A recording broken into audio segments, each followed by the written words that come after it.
B-A-T. It's in the name. Welcome into the Helping Healing Humor podcast with Ben and Travis. Joining us on today's episode is Dr. Alan Baggett. Alan is an academic internal medicine attending physician at the UAB Huntsville Regional Medical Campus and also serves as a medical director for a Huntsville, Alabama-based hospice organization. Today's discussion about the stresses of the medical field and how to serve those in the end-of-life phase is a must listen. We'll get right to the interview after these messages.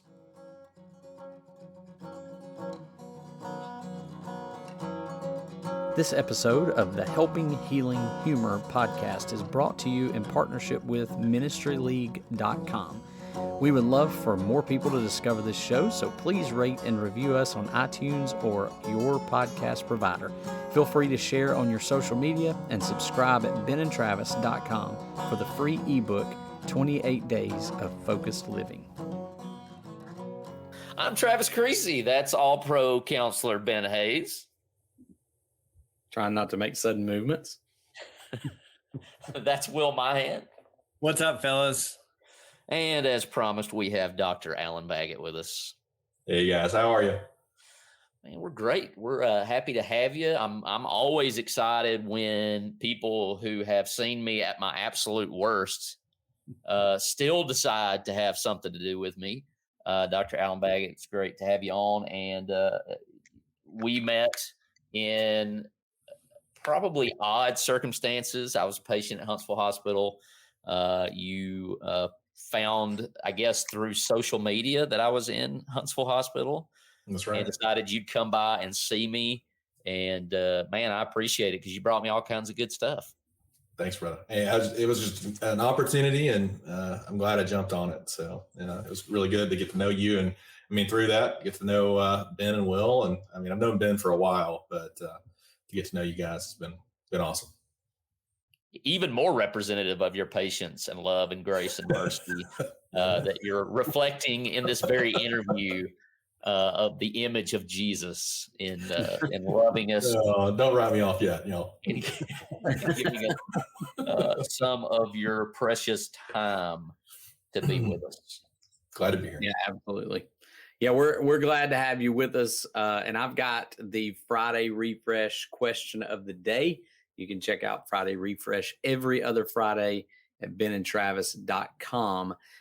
In fact, we just released one this past Friday. So here's the question of the day. Being in the medical field as an educator, along with working with hospice, what advice might you give a believer who's looking to join either or both of those fields?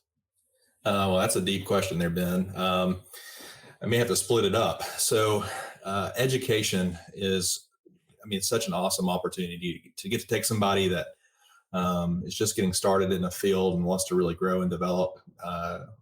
Leading them and mentoring them is an awesome responsibility. So if you have that heart to teach, no matter what the subject is or the setting, man, I'd just push you. I think it does take a special touch, and joking, but it takes quite a bit of patience to watch people learn and struggle and get their feet wet. In terms of medicine, it's a ministry, I think, in of itself. We joke quite a bit with my minister here at Owens Crossroads with Patty, and Travis and I have talked about it a little bit before as well. Medicine for me is very reminiscent of the church. I'll be honest with you, I'm not that smart of a guy, and so it's pretty clear to me that God put me into this because he wanted me to talk about Jesus, but he needed to make those opportunities very, very clear because I would miss them otherwise.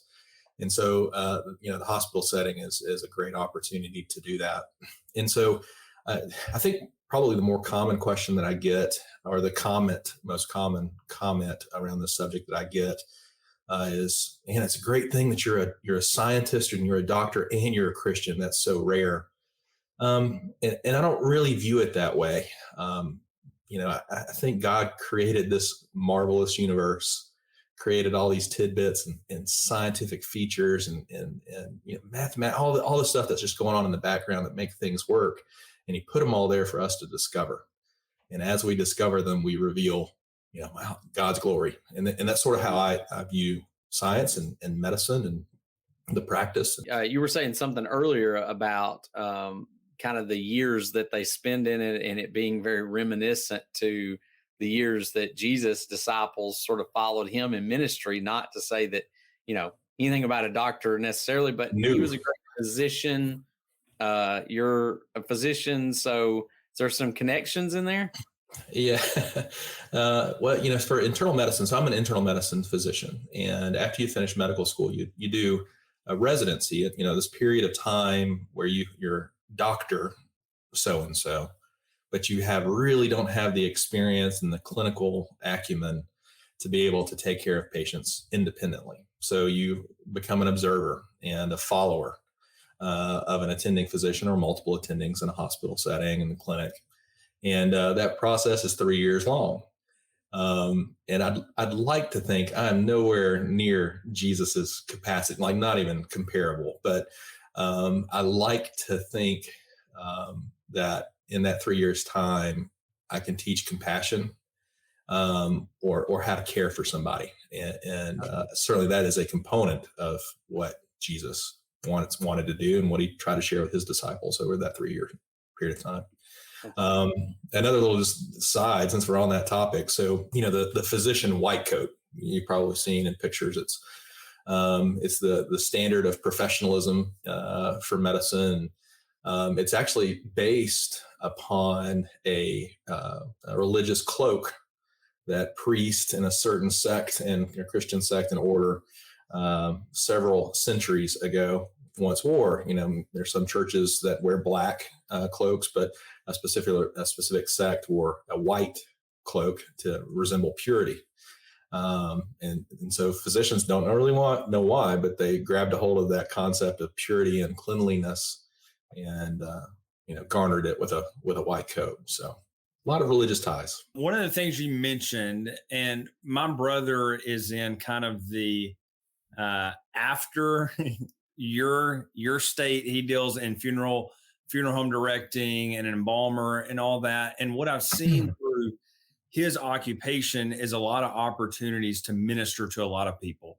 And you mentioned that you deal also in the hospice realm of the medical world. And so I'm just kind of curious, how do you prepare yourself to go into these rooms, deal with these situations that seem just so down, or even the idea of depressing or just a really tragic situation that seems to be going on? And how do you minister in these situations?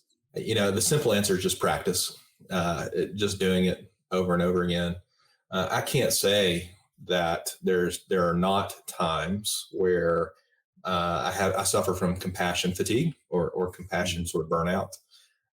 When the weights get heavy and you feel like you're having the same conversation over and over again, it can get really tiring.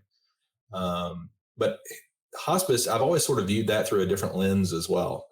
And I have certain goals in those conversations. Most people that are already on the hospice service have gone through what I find to be the most difficult choice, which is when you're in the hospital and you have an advanced disease and things just aren't going well, and the physician walks into the room and says probably one of the most dreaded phrases that we can say, "I'm sorry, I don't have anything else to offer you." There's obviously a big lull and sadness that comes along with that process. Now, as Christians, we can step back and say, that's okay. God is always in control. He was in control before. He's in control in this moment. He's going to be in control afterwards. And I'm okay with that. And so I do certainly see, that people that have that level of faith go through that differently. But for the majority, or a fairly large percentage of folks, that moment of understanding our immortality is always a challenge. But if they have decided and gone through that and said, you know what, the doctors they're done poking on me and prodding on me, and really now I'm at the point where I want to spend time with my family and to enjoy the time that I have, and they've made that mental choice and transition, things change. And so, the conversations that I'm having at that point are very much different. Usually the patient seems to understand that I can't make you immortal, usually. And so then it becomes about symptom control. in taking away suffering and alleviating pain. And, one of my subtle, I guess, internal goals every day in hospice is I want to try to make somebody, if I can make everybody, but I want to make somebody in the room smile. If I can do that, I've achieved something. If I can get a giggle or a laugh, and that sounds so arbitrary, but if I can bring some levity into the room, some love, some care, and what I've been really trying to focus on and seek for, knock at the door and seek, is the opportunity to pray with families. And that has been a growing opportunity in hospice, and certainly in the hospital too, with families. And I find that provides a lot of support to them. And it also reassures me and gives me the confidence and the strength to walk out of that room and walk into the next one, and go through the day. I used to do some work with hospice years ago when I was at Petersville. I was the chaplain. I was the assistant to the main chaplain. And so I did a lot of those conversations, just going in and visiting with people. And it was always a pleasure. It's always difficult when you lose those people. But I can understand a lot of what you're coming, there's joy. Yeah. I do find joy in doing it because you can always take away. It's all about perspective. And I find that in Christianity too. There was a song service last night at a local church here, and the guy that was leading singing and kind of sharing his heart a bit was talking about how crazy the news media is. That literally yesterday, Russia is threatening nuclear war, and we had just sang the song "I Still Have Joy." So there's this conundrum of craziness can go on around us, but we still have this inward joy that to the rest of the world doesn't make sense. And so perspective is key. It's very, very important in all those things. I don't know if you guys have seen the show Parks and Rec, but we love Parks and Rec. And there's the Rob Lowe character, and then there's the guy's name. The character's name is Ben. I'm not sure who plays his part, but Ben is always the one who brings in hey, your city's bankrupt, and we're gonna have to close all this stuff. And Rob Lowe is the positive character, and so it's like, here's this really bad news, but here's this really good looking guy, Rob Lowe, who comes in, who's kind of hey, it's all going to be okay. We're going to be. And sometimes I feel like that guy. I'm the sideshow freak they bring in, hey, here's really bad news, but here's this guy. He's Tigger. He's really annoying any other time, but he's going to bring in this, Right. And most of it's like, I wish that guy would just go away. But to be able to do that for people in a time where it is dark, where it is dreary, is such a big deal. And as you spoke of, singing is a big part of that. I know that you and your wife love singing and praising God. And I just think about that, right? Whoever is sick may call the shepherds or the elders. If you have a song to sing, sing it, Right. So it's a big deal, big part. And praying, of course. It's a wonderful opportunity. Yeah, this crew right here would never try to bring levity to a crowd at all during difficult times. I've often wondered, we're talking about science, and there's parts of evolution that I don't understand. I don't understand, if we evolved, why laughter. Like, I can understand happiness. I can understand anger. But I can't really understand laughter as a reaction to something even humorous. It's just a weird physiological thing, right? To have your diaphragm bounce up and down and uncontrollably cry and, crawl into a fetal position is not really a protective maneuver from an evolutionary standpoint. But it's very clear to me, again, that God gave us some wonderful traits and personalities and the capacity to handle challenging things in unique ways. And I'll say this too, that when others see that in you, it really can spark conversation, how you're managing a situation. And I know you guys have read Travis's book. I'll be very frank and honest with you. When I sat down with Travis that night in the hospital there several years back, I could already see that Travis was processing this differently than some patients. And that's a wonderful, I love to see that in other people. It's even in an uncomfortable, really scary time, seeing that joy and that confidence, being unearthed and uncovered it's an awesome thing. So especially in those starchy clothes. Super starchy clothes, uncomfortable beds, uncontrolled temperatures. But Travis had like the best room. I did. I don't know how I pulled that. Like, He's had the best view. He had Yeah. a very awesome room. I appreciate that, Alan. I appreciate you making that happen and pull a few strings. And, this guy's got to get up here in this room. I had no control over that at all. There's no coincidence, I guess, to the fact that, we wanted to name the podcast Helping Healing Humor. And, Right. There's a connection to the Proverbs 17:22 that, merry heart does good like medicine.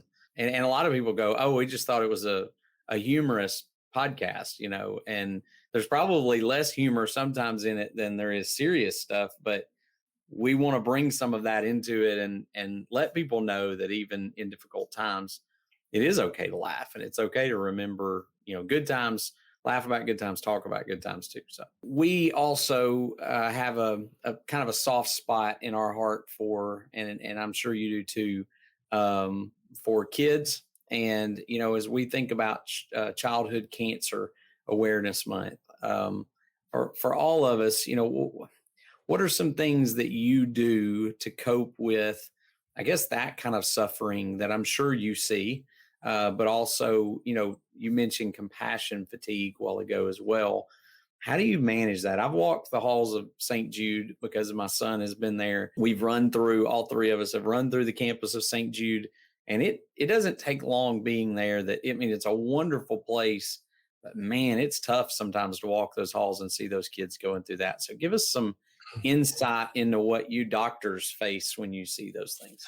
And let me be very frank and clear here. There's a reason why I'm not a pediatric oncologist.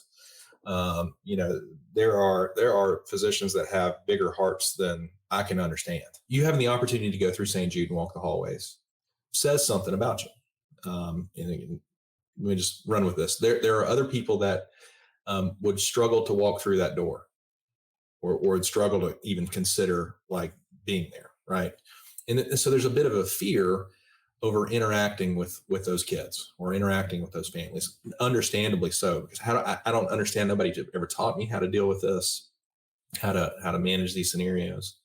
But then you get to do it, and what you realize is in the moment with the specific person or the patient that you're taking care of, you can get a connection.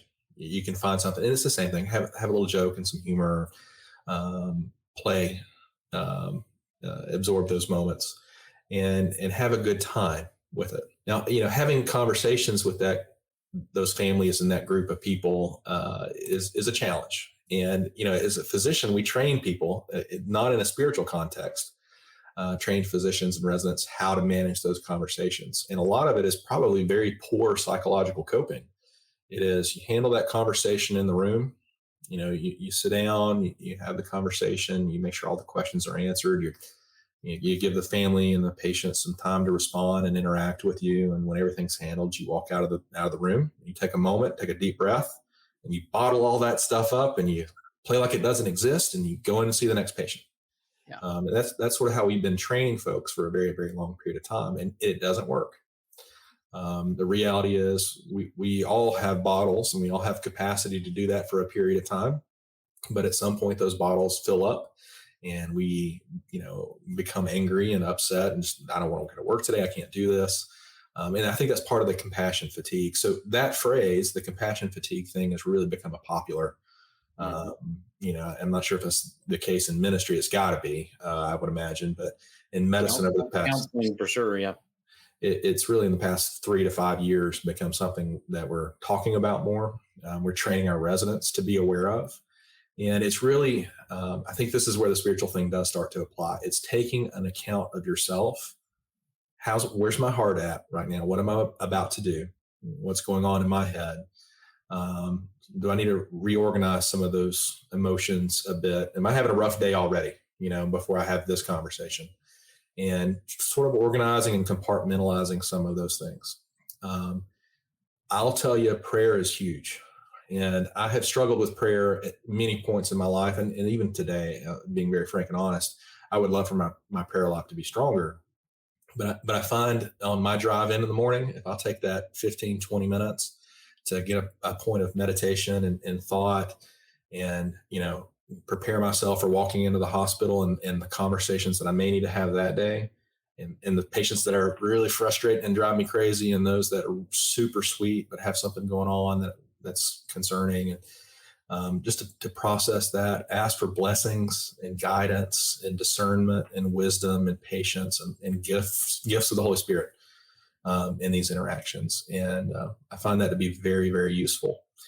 But walking out of the room after you've had a tough day, and, the last couple of years especially, there's been some really heavy days and really tiring encounters in the hospital. And I know, some of you guys have probably seen some of those comments on social media. Being able to communicate that with somebody else and vent. My wife is a huge support. I'm sure yours are the same, that you can come home and communicate those things with, ministers, close friends, counselors. I mean, I can't tell you how much value there is in just getting to sit down with somebody else and go through your problems and just letting them listen. But you got to have, us guys, we have to have the weakness to admit when we're struggling and when we're having a tough time, and just not bottle it up. That's what so many doctors do, and it doesn't go well. You mentioned right there some difficult years, I assume, relating back to COVID. So shout out to all of you doctors and medical professionals, and if I may, all the crap that you had to go through, and opinions and just things that y'all were fighting. I can't imagine how all of that affected y'all's mental health and just flat out energy, and probably your compassion towards people, in some form or fashion. So just to take a second to praise those of you in the medical field and everything you had to endure these past few years, and probably still having to endure on some level, I would assume. Yeah, I think it's changed us. And I know there were some studies that were done towards the end of COVID that looked at what were going to be the physician and nursing outcomes, what's going to happen based on reporting and surveys, and something along the lines of 10 to 15 physicians were going to walk away after things cooled off. There was this big push, and I think we all felt like we got to get through this. We got to get through this for everybody else. And then we're going to bottle up this challenge right now, and we'll deal with it later. That's the default physician position. And we're starting to see some of that retirement and just people walking away. I know a lot of nurses and technicians and respiratory therapists have decided to find other things to do. And it's a challenging thing. So, Will, I very much appreciate those comments. And I work with the best of the best of people. But I guess what I would say is we're humans, and we do have a heart, and we do care. And so, if you got a physician, you got somebody in your environment that you know and love, where you live, and you're listening to the podcast, and I'd say a prayer for them, because we have certainly needed that and felt it. Honestly, we felt the prayers over the past couple of years too. As per tradition, Alan, we like to kind of bring things to an end with a little bit of fun. I think we've shown your personality throughout the show, but we do like to kind of bring up some things, as you mentioned, bring some levity. Give me your song, like if you're going to have a worship song, and it's just your jam of a worship song, if we can use that phrase, but you're going to hear one more worship devotional song, what's it going to be? And then give me your jam in the car. Like if it comes on, we're going to get the full, you're going to do the backup singing, the lead guitar, the drums, the whole. You guys listen to, or probably had at some point, acapella and vocal union. Keith Lancaster's groups from your vocal union has a song called "Teaching the Truth in Love." Oh, that is good. And that's an amazing. That's acapella. It's "Teaching the Truth in Love." Mm-hmm. And then there's a song by Vocal Union that's called "Once Upon a Tree." And if you haven't listened to either one of those recently, just YouTube it. It's a great song. I find myself in the hospital. Huntsville Hospital's got some acoustics. It's got some really nice, like solid brick, tile floor stairwells. And they have some amazing, they're like 8 stories tall, and they have some amazing acoustics. And so, I'll be in there with like 9 or 10 people going around, but that might be hummed under my breath pretty frequently. So I'd love to see that rolled into service Sunday morning.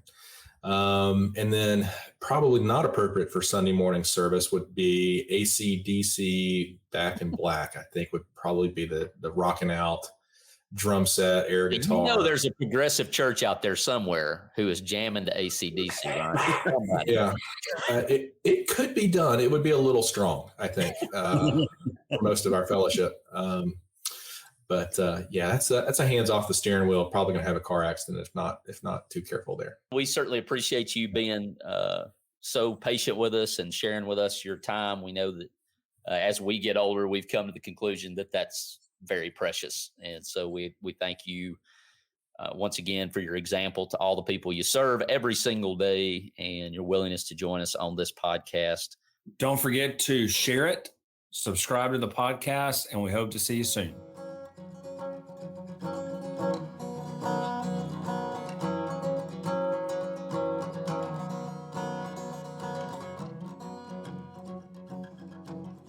Thanks for being with us for this episode of the Helping Healing Humor podcast. Be sure to download our free ebook, 28 Days of Focused Living, at benandtravis.com and receive all of our Helping Healing and Humor extra content directly in your inbox. We look forward to having you join us at the same Ben and Travis time, same Ben and Travis channel.